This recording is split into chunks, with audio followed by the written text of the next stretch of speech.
ایک شاگرد مسیحی عقائد کے علم میں بڑھتا ہے۔ مسیحی شاگردیت کا اگلا لازمی عنصر مسیحی عقائد کے علم میں ترقی کرنا ہے، یعنی علم الہیات۔ بلا شبہ یہ لفظ آپ کو فوری طور پر بہت زیادہ علمی یا اپنی پہنچ سے زیادہ لگ سکتا ہے،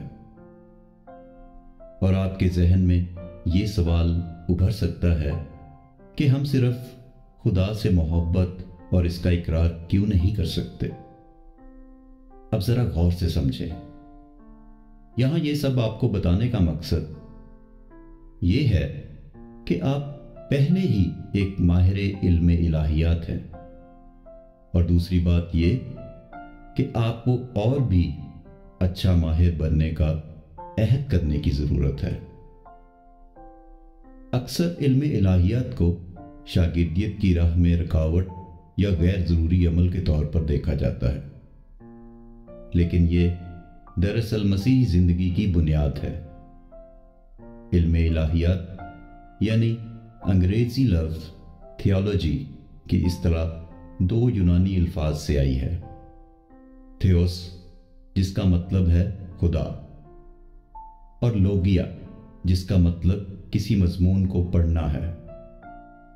یہ بنیادی طور پر خدا کے بارے میں پڑھنا یا خدا کے بارے میں خدا ہی کا کلام کے طور پر ترجمہ کرتا ہے۔ کیا خدا کے بارے میں کلام سے زیادہ کوئی چیز عملی ہو سکتی ہے؟ خدا نے اپنے بارے میں کیا کہا ہے، اس کو سمجھنے سے زیادہ کیا کوئی چیز اہم ہے؟ بالکل بھی نہیں۔ عقیدہ اور شاگردیت ساتھ ساتھ چلتے ہیں۔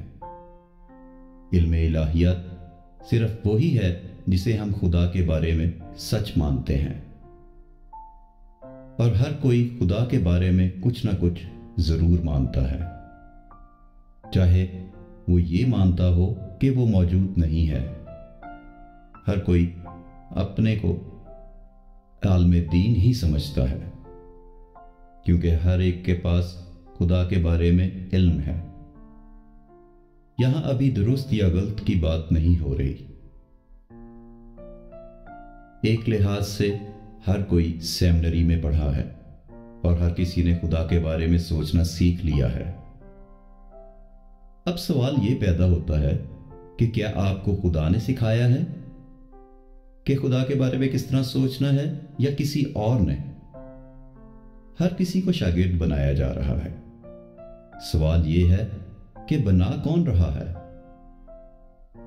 بہتر علم الہیات یہ جاننے میں ہماری مدد کرتا ہے کہ خدا کون ہے، ہم کون ہیں، دنیا کیا ہے، اور ہم کیسے وفادار شاگرد بن سکتے ہیں۔ پولس نے کلسیوں کے نام اپنے خط میں اس پر روشنی ڈالی۔ کلسیوں کے نام خط کے پہلے باب کی 9ویں اور 10ویں آیت میں نئے شاگردوں کو مخاطب کرتے ہوئے لکھا، اسی لیے جس دن سے یہ سنا ہے ہم بھی تمہارے واسطے یہ دعا کرنے اور درخواست کرنے سے باز نہیں آتے کہ تم کمال روحانی حکمت اور سمجھ کے ساتھ اس کی مرضی کے علم سے معمور ہو جاؤ، تاکہ تمہارا چال چلن خداوند کے لائق ہو، اور اس کو ہر طرح سے پسند آئے، اور تم میں ہر طرح کے نیک کام کا پھل لگے، اور خدا کی پہچان میں بڑھتے جاؤ۔ آمین۔ پولس رسول کے لیے کامل شاگرد خدا کے علم سے معمور ہیں اور اسی میں بڑھتے ہیں۔ کیوں؟ کیونکہ یہ تب ہی ممکن ہو سکتا ہے جب وہ اس کے لائق بنے اور اس کے کلام کے مطابق خوشنما طریقے سے چلیں۔ خدا کی معرفت وفاداری اور نتیجہ خیزی کی طرف لے جاتی ہے، اور سب سے اہم بات کہ ہم کیسے خدا کے لیے وفادار اور پھلدار ثابت ہو سکتے ہیں جب تک ہم اسے اس کے کلام کے ذریعے جان نہیں جاتے۔